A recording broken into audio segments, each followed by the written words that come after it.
I am honored to be included among these esteemed colleagues and to have the opportunity to respond to Dr. Kass's impressive work. Dr. Kass, your book is a refreshing read, unencumbered by scholarly debates and secondary literature, but instead holistic, fueled by natural curiosity and careful attention to the text that takes the Bible's revelatory claims seriously. The margins of my copy are already littered with stars and exclamation points, with so many insights underlined. I am grateful that this book is in print as I begin work on my own commentary on Exodus for Baker Academic. It will be a worthy companion in the years to come as I research and write.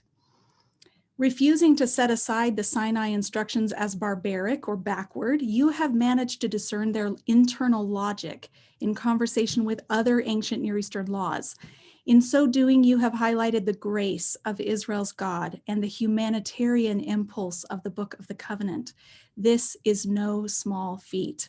Your work is a gift to all those who treasure Exodus and affirm its ongoing relevance today. Here are some highlights from your chapter on the Decalogue. You rightly discerned that the covenant at Sinai is the source of their identity, Israel's identity, and that at Sinai they become a people. You are sensitive to how the narrative mimics the disorientation resulting from Moses' repeated trips up and down the mountain. You'll see I have the mountain behind me. I'm never far away from Moses and his mountain. You note that the Decalogue functions less like a founding legal code and more like an aspirational guide for every Israelite. You offer fascinating insights into how the command to honor parents guards against incest.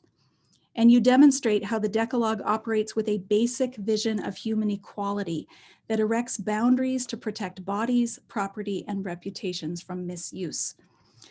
The critiques that follow should be heard in concert with my deep appreciation for the work as a whole. In most areas, your philosophical approach works well in discerning the internal logic of the commands. However, I'd like to highlight two areas for consideration in which attention to comparative linguistics and archaeological discoveries could have strengthened your reading of the text. I'll follow these with an exegetical suggestion that will come as no surprise to anyone who knows me. Each of these is offered in the spirit of rightly dividing the 10 words of truth. The first area for consideration is in Exodus 19. You make the helpful suggestion that the if-then relationship in Exodus 19, 4-6 between Israel's obedience and their status does not indicate a reward, but rather a result. That is, God does not confer the status of holy nation as a reward for obedience. Holiness is rather the result of their obedience.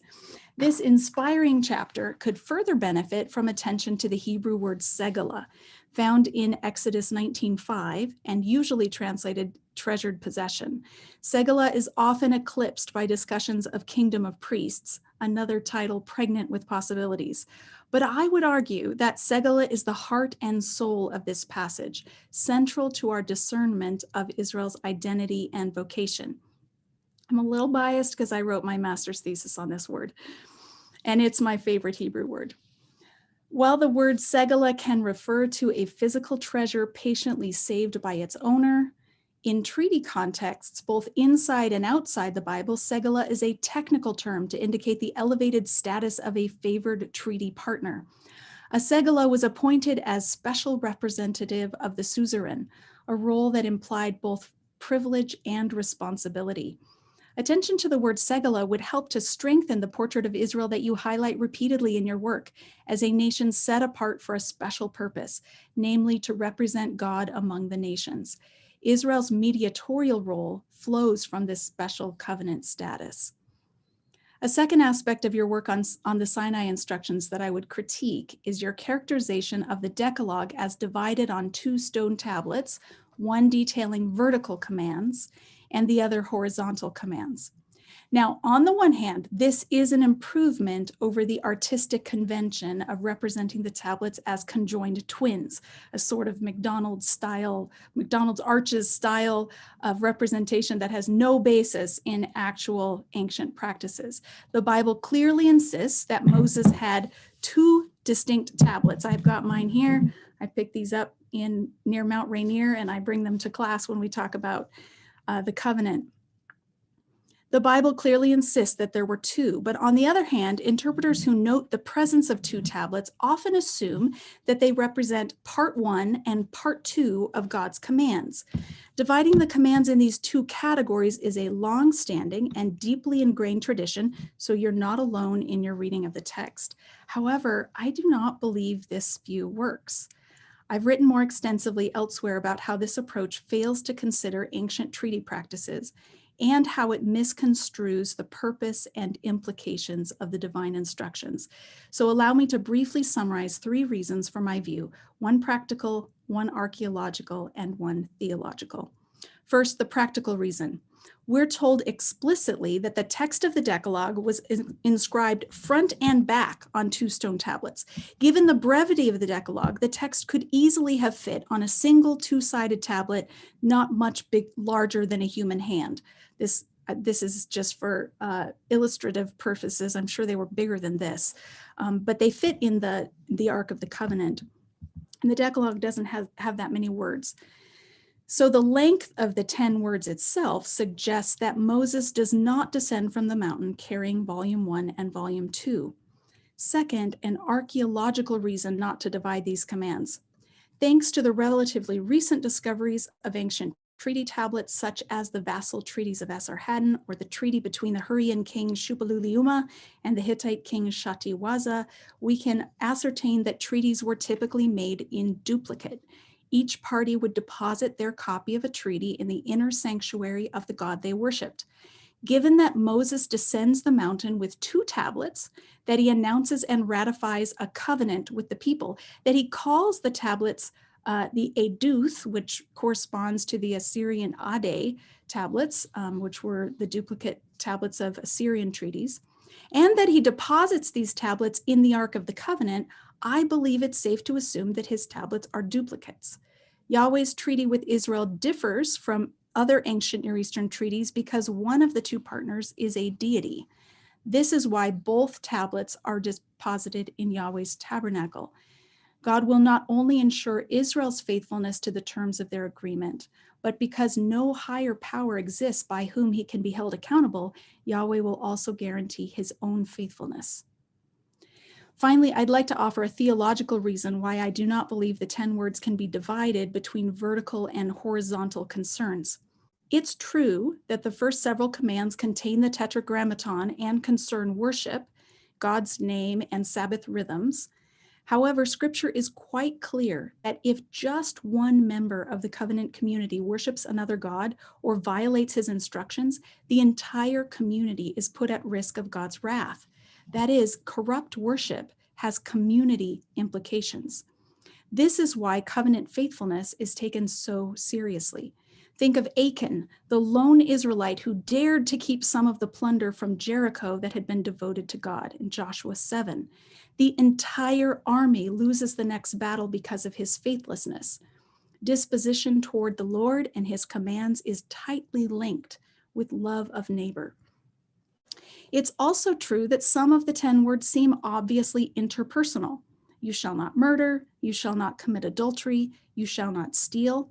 However, if we understand the covenant as an agreement between the Lord and every Israelite, then disregard for the life or marriage or property or reputation of a neighbor is a direct assault against a vassal whom the Lord has pledged to bless and protect. After David sins of murder and rape, taking another man's wife as his own, he prays, "Against you and you only have I sinned, and done what is evil in your sight." David understood that breaking any of God's commands is a direct affront to God, even if it involves an interpersonal dimension. For these reasons, I find it unhelpful to divide the 10 words into vertical and horizontal dimensions.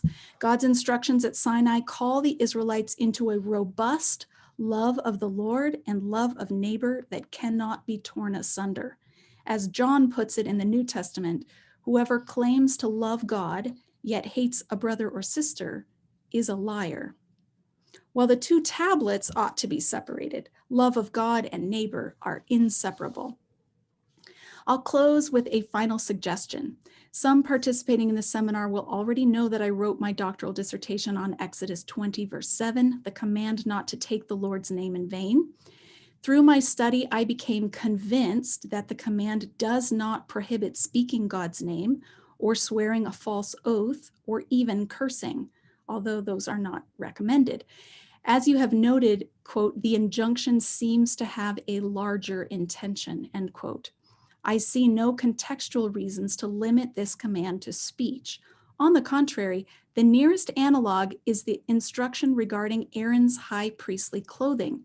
He is to, quote, bear the names of the sons of Israel on his breastpiece, Exodus 28, verse 29. The Hebrew phrase is the same, Nasa plus Shem. As a high priest, Aaron is a representative of all 12 tribes by carrying their names on his person. He also bears the name of God on his forehead to indicate that he is wholly belonging to Yahweh. Aaron mediates between Yahweh and the covenant community, representing both parties to each other. I do not think it's a stretch to read the name command in concert with these texts. Dr. Kass, you have urged us to read Exodus as a book, which is precisely what I've tried to do. Rather than separating it out into sources, I find these two passages are too close together in the same book to separate them and not use them to help interpret each other. After all, the people of Israel are designated in chapter 19 as a kingdom of priests. In Numbers 6:17, we're told that whenever the high priest pronounces a blessing over them, he is, quote, putting Yahweh's name on them as an act of verbal branding. That's Numbers 6, that should say 6:27. In Deuteronomy, Yahweh explicitly calls them a people wholly belonging to Yahweh, echoing the title on Aaron's forehead. This suggests that the high priest is a visual model of Israel's vocation. They are a people over whom Yahweh's name has been proclaimed, whose task then is to represent Yahweh to the nations. The theme of bearing God's name begins at Sinai and spans the rest of the canon. Bearing God's name is the central defining feature of Israel's identity. It's no wonder the Lord warns them not to bear it in vain. To claim allegiance to Yahweh but live in rebellion to his commands would be to misrepresent him among the nations.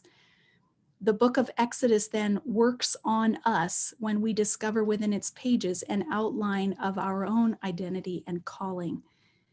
So this reading of the term segala and the name command, I think, fits nicely with your repeated emphasis on Israel's covenantal status and calling to be a light to the nations, along with a clearer delineation of the purpose of the tablets and the comprehensive and radical nature of the commands they contain. Strengthening these areas of your work for a second edition would prove helpful for faith communities who seek to pattern their witness on this seminal book of the Hebrew Bible. Thank you.